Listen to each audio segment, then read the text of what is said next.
Hi, everyone. Welcome to the EDLB 760 pilot study discussion of coding.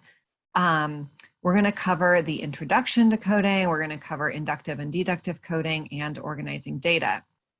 I highly recommend that during this video, you stop and actually try out the different coding I'm going to talk about. And I'll give you times that are good to pause. Because otherwise, if you just listen, it will just be too much information. Some of this information may be a review.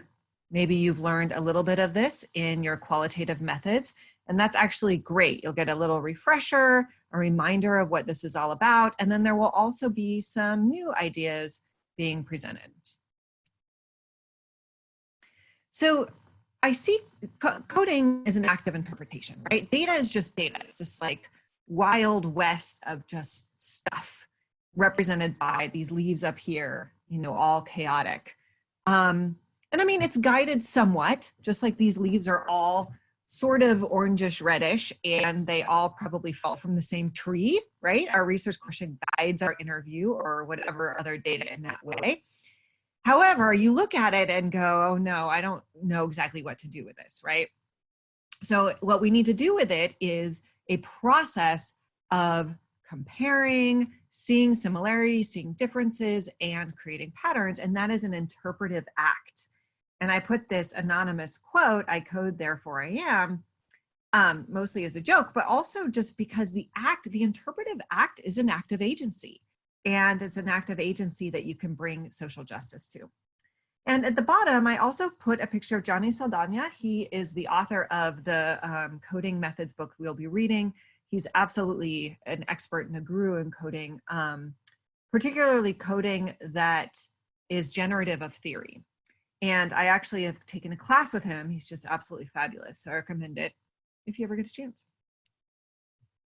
So a couple of things about coding. It leads you from the data to the idea. So through several iterative steps, you've got this raw data and you go through several rounds of coding to get to something that can interact with theory, whether it's something that you apply theory to in the first place, or maybe you're seeing what comes up and you're seeing how it relates to theory. But essentially the idea is that eventually the data can be used to talk to the literature and to theory.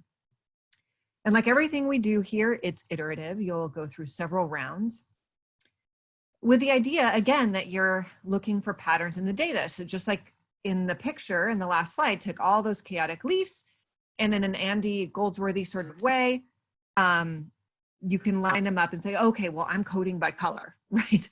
I'm going to put yellow, orange, orangish red, and red, right? Before we get into coding, I want to talk a little bit about data organization. Your interview or notes, observational notes, should be transcribed. Anything that you collect should be saved in clearly marked folders, so you know where it is and you know what's going on with it. And make sure it all has date. So essentially, be sure to describe each piece of data clearly and just get in the habit of it. Even if you only have 1 to 3 pieces of data right now, include not only in the label so in your folder system, make sure it's clear.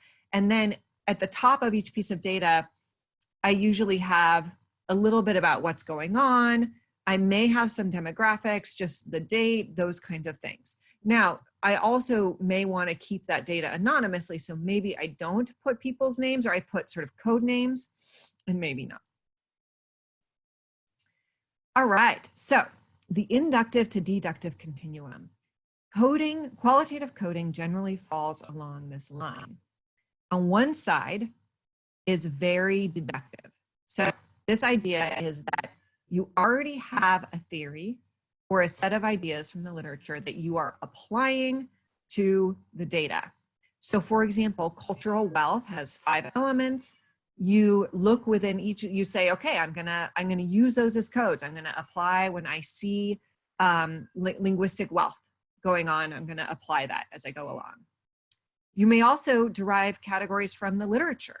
So what are the 5 different ways universities can support students of color, right? And so maybe you're interviewing a university administrator and you want to use those 5 ways to code the data.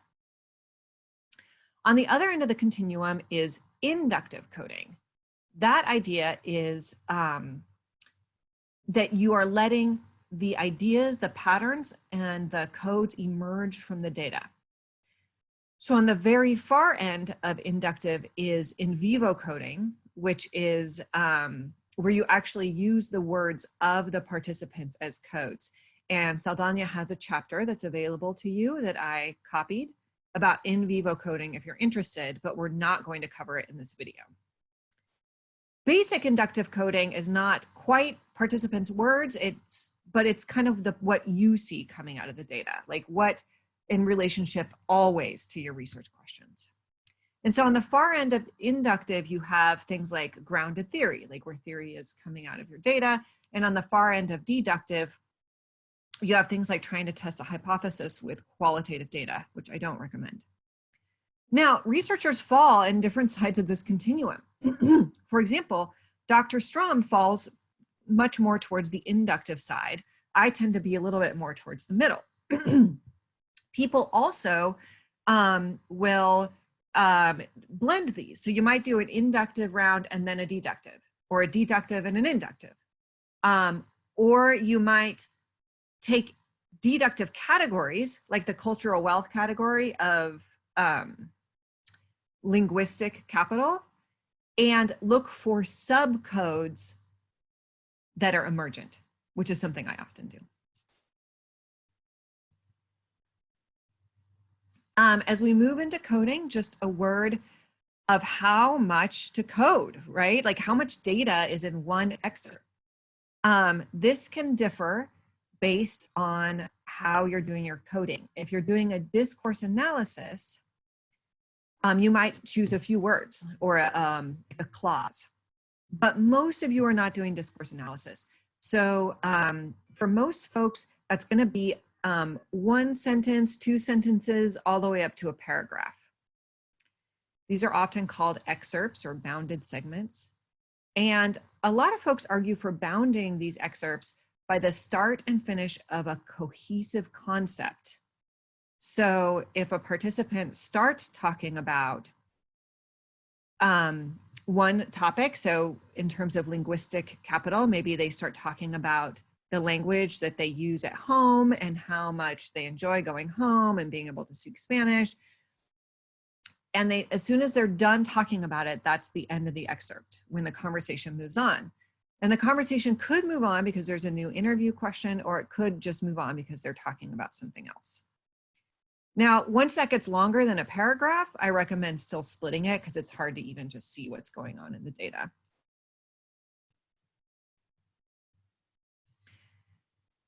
Okay, take a pause for a moment and digest some of this, just overarching information. You can go back and look at it if you like. Now we're going to dive in a little bit. We're going to talk about inductive or open coding, and then I'm going to provide an example. And then we'll do deductive coding, and I'll provide an example. So inductive coding, essentially, it's a set of codes derived from an open coding process. And you can see some words I put up there: basic, open, initial. They're not all exactly the same, but they're pretty close, and they're all inductive coding processes. So you'll see these words popping out, and this helps you collect them in one basket. You're looking for similarities, dissimilarities, and patterns in the data in relationship to the research question. That's very, very important. It can be very close to the data in vivo codes, like I talked about before, or you may have theories and literature in mind as you code, because we all actually have theories in mind. So the data I'm using as an example is a transcribed discussion among administrators and teacher leaders regarding how to support science education at their district. You are familiar with this study. This is the study where different people applied different organizational theories to understand one piece of data. This is that one piece of data, all right? And I'm showing you examples of coding from my research question, which was, how are participants making sense of new information and policies regarding science education? All right, so I put the research question at the top of my coding. This is really important because otherwise I just get so lost in what I'm doing and what they're talking about. So with this research question, Admin Margaret says, it's almost like, as I see it for next year, us meeting this summer, we had already talked about doing that anyway, having 5 planning days. Then all of you who want to go to the PD. Now it's a little confusing. I might even listen to the interview again to know exactly what she was saying. But referring to the research question, I coded this need for planning. So she's thinking about, oh, there's new stuff going on, and she's saying, hey, we need to do some planning. In the next sentence, I coded need for collaboration because she talks about that next year we want to create a 6th grade science team and 7th and 8th grade science team. So again, I'm thinking, okay, she's making sense of these new policies and GSS particularly. And the way she's doing that is by thinking about the needs of the district and the need for collaboration. Now in the next sentence, she says we could do something all together and then split out and do something where maybe we do something maybe as much as once a month after school. And then she talks about a release day. So I wrote role of institutional structures because I was thinking, oh, and again, making sense of this new policy, she's bringing in an institutional structure. She's saying we can apply this structure to dealing with this policy. The next sentence also I felt had to do with institutional structures, but I also coded it. I put 2 codes, and the second code I put was administrator authority. All right, so she says, I can propose this. I feel like I can propose stuff now that we know we got these extra funds. If we hadn't gotten these extra funds, probably nothing would happen. Now we have these extra funds. We will have a full-time TOSA who can help me. So there's an institutional structure, which is the TOSA and maybe funds. And I was thinking, oh, but she's using her authority, right? In this case, to make something happen. She knows there's the funds. She feels like she has authority over the funds. Okay, so this is a very initial coding. It may not end up as it probably won't end up as my final code tree, but it helps me to understand generally what's going on in the data. I know there's these ideas around planning, collaboration. You know, maybe there's some stuff around institutional structures that are coming in. She's bringing in these ideas. Down below, when a teacher mentions the test, I know there's something about policy happening. So these ideas are floating around my head. So now it's your turn. Put your research question in front of you. Examine 1 page of data or more. You could pause the video and do your entire data. And give each excerpt 1 or more descriptor related to your research question. And you may also go back to the Saldana chapters to think about this. Start to notice if there are patterns. So for example, in my example here, I already coded institutional structures twice, and it seems like there's role of and there's need for things, right? And then have fun. There's no right way to do this. It's always a creative struggle. All right, so take as much time as you'd like and then come back to the video. Okay, so when you're ready to come back, we're going to go over deductive qualitative coding. So in this case, the set of codes, and then you can see at the top again, I put different words people use. Theoretical, because it's derived from theory. Provisional is the word Saldana uses in his chapter, and a priori is like, again, already created or already decided.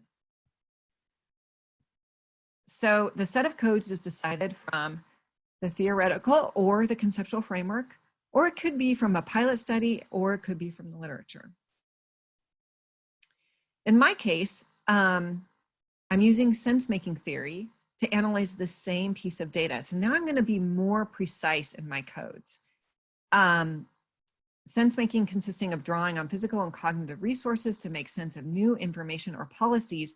And I'm asking a slightly more specific research question: what are they making sense of? So maybe in my initial coding, I was like, wait a minute, my research question is pretty broad. I need to narrow down into a couple of things, right? And so maybe the first sub question that I come up with in the coding, so hear me here that sometimes the coding itself produces some sub questions, is, okay, wait, I need to figure out what they're making sense of first.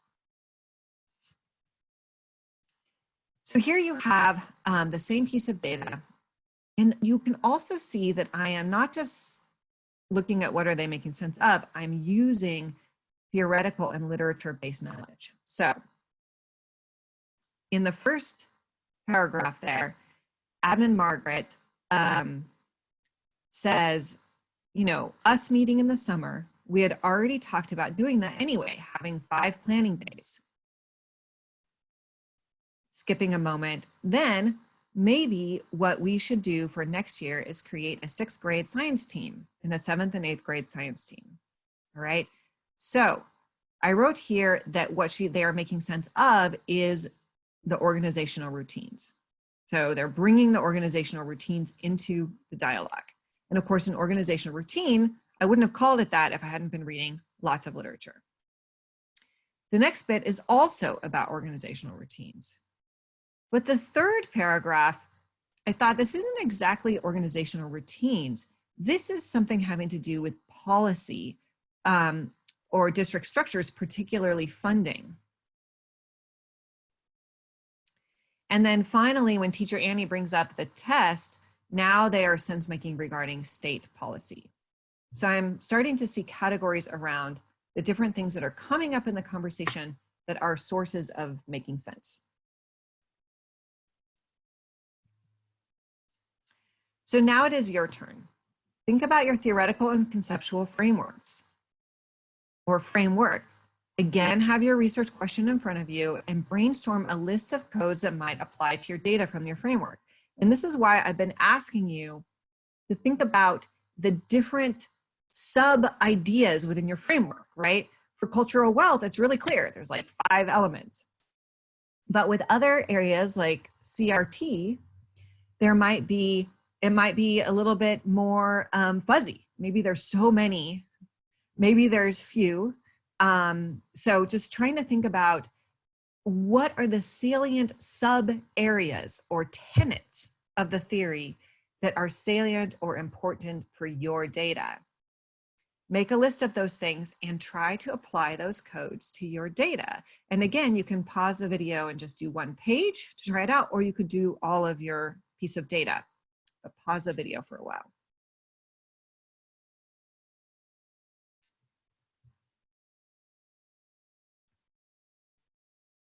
Okay, so in terms of deductive coding, one caution is just to make sure to be open to emergent ideas and divergent explanations.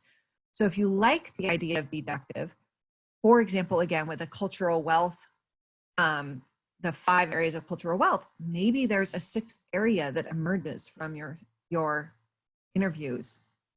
Maybe as you look underneath each area of cultural wealth, you'll see some ideas emerge that are not well described in the literature. And also, you could end up not seeing one of the areas of cultural wealth. So this would be a negative example. So this is a great way in which we can push back on and interact with theory.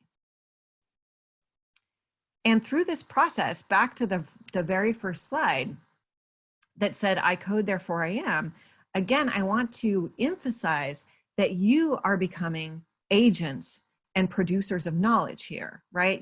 Coding is an act of interpretation wherein you are now an agent of knowledge.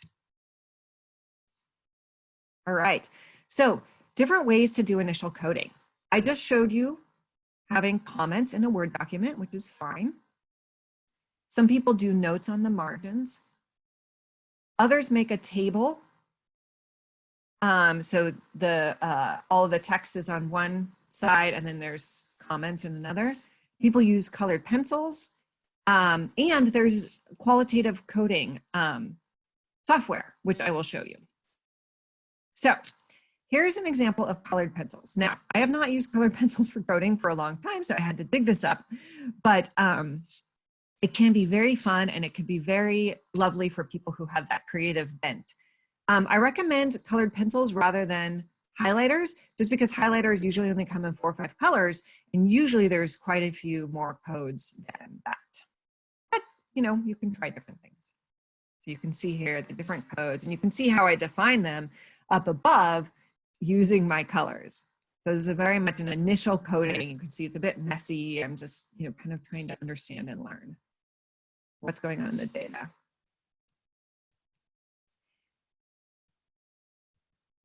Here is an example of a table. So this is, you know, where you've got the codes on one side and you've got the,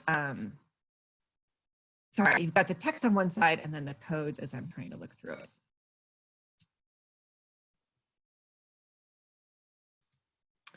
All right, and the final different kind of coding I want to show you is, or different way of doing coding, is the software. So I use Deduce. There are lots of other different kinds of software. The reason I like Deduce and recommend it is just that it is relatively cheap, and they go by the month. They cost $15 to $18 a month. And if you are not using them, so for example, if you don't log in that month, they don't charge you. So it's one of the cheaper ones. So you'll notice that here is, in the center part of the screen, is the document that we were just looking at. And I have excerpted what Admin Margaret is saying. All right, so I clicked on that excerpt, and off on the side here, on the right side, you can see that I've applied a number of codes. Down here on the bottom right are my codes. So this is my code tree. All right. So notice, sorting alphabetically here, that I now have a developed code tree, right? Where I have sources of ambiguity and uncertainty. So those are things they're making sense about. And then I have resources for making sense of things. And then I've got results of the sense-making process, and then various other things. All right. And then I applied several codes to this excerpt. This is a little bit of a longish excerpt. So Admin Margaret is the role. So that's the person doing it. So sometimes you actually want to cross-hatch things. You want to see, like, okay, if it's a focus group, how many people of what kind of role are saying something versus some other role. And there was a code for problem solving that had to do with this is the outcome. So the outcome of the sense-making process. The admin expertise authority was the resource. So you remember, you saw in the very first initial coding that I was thinking about the authority she's bringing in. That made it into the final code tree. In terms of what they're making sense of is the lack of lessons for NGSS, and that maybe wasn't apparent in the first discussions. And then resources they're drawing on are financial and personal. So you can see I tend to like, I have multiple dimensions that I'm looking at, right? The resources, the source of ambiguity, the person. And so each excerpt actually gets one code from each so that I can study it in relationship to each other. Now, looking at this next excerpt where teacher Annie starts talking about the test, now what they're making sense of is state policies regarding credentialing, but of course also tests, the roles, TOSA and teacher leader, and then teacher expertise is the resource they're drawing on. So you can see a little bit about how Deduce works. Now I'm going to show you a little bit more just to kind of give you a sense. And Deduce has lots of great introductory videos, so you don't need to just look at this. So on my home screen, I've got on the left side all the codes, and here's my media. So here's the 2 documents that I've uploaded. Now, when I actually want to look at my codes, and this is the most important thing about Deduce, is that I can click I can click this little, it's like a little quotation mark, and it will give me all the codes, all the things that I've applied this excerpt to, or this code to rather. So if I'm interested in, well, how often did they draw, not just how often did they draw on teacher expertise, which it looks like it's 19 times I coded that, but what did that look like? I can click this button and now I have all of the excerpts that have to do with teacher expertise. And then I can export all of these excerpts to a Word doc or an Excel doc. So I can look through them and I can collate them together and understand what does it mean for them to draw on expertise. Okay, I have one more kind of coding I want you to practice. This is the close analysis of one excerpt. And I really find this to, especially so when you choose a very rich excerpt, I find this to help me generate a theoretical understanding of what's going on. All right, so in this excerpt, Annie says, next year, we could still be figuring things out. And then Nick says, they need to get started. And Admin Margaret said, right, the 3rd, 6th, and 9th graders. I think next year we really just will work with as many 6th grade teachers as we can and getting them to just start getting really messy and doing as much stuff as is possible. So my analysis of this one excerpt is the participants seem to be drawing on knowledge from various levels of the organization, including the TOSA, teachers and administrators. Using that knowledge, they're trying to develop a timeline for district implementation. However, their plan is not very complete. And then I have a couple of quotes, still figuring things out, start getting really messy. So I really can see the cues in their language around the messiness of this process as they go through it, but also that they're drawing on the knowledge of the administrator, Admin Margaret, the ideas around how the organization might work, etc. So again, same to you, take a pause and select a juicy excerpt and do a close analysis. It can be really a fun process. In that, you might want to try having small quotes just like I did to illustrate certain points. Okay, a few just final hints about coding. Eventually you're going to end up with overarching codes and subcodes. All right, so really be thinking about that as you code. Like I showed you, I often apply 2 or more codes to the same piece of data. That is definitely acceptable. I just want to remind you again of the continuum of inductive to deductive, and that it's okay to combine them, and that I often do. Oh, except, very importantly, you need to write down what you do. This is that map that you make, or the, it's like an audit trail in Miriam, where you really write down your analysis, and that becomes your analysis paragraph in your methods. And then one note on your methods revision. So as you analyze your data, you'll need to revise your methods to be past tense. So you have, if you've collected data, you've all sort of gotten at least a draft of your methods that's ready and approved. Now, your next revision of your methods will be to document exactly what you did do, right, in past tense. And again, use common language. I interviewed 2 people, you know, here's how I found them, here's how they were selected, etc. And describe who they are and all of that. So as an example, one of my students wrote, in this study, focus group interviews of teachers and separately administrators across 4 districts will help refine the research questions, etc. Okay. Afterwards, she has to be a little bit more specific. Participant districts were chosen through a purposive sampling procedure, guided by the literature that suggested accountability pressure drives differential organizational response to science education needs. 3 districts were selected within Northern California to represent a high poverty context, a district with wide poverty distribution, and a low poverty context, right? So something that went from, actually I'm realizing this is from my dissertation. So from my dissertation proposal to my final dissertation, that I was kind of broad, and then here's the exact sampling.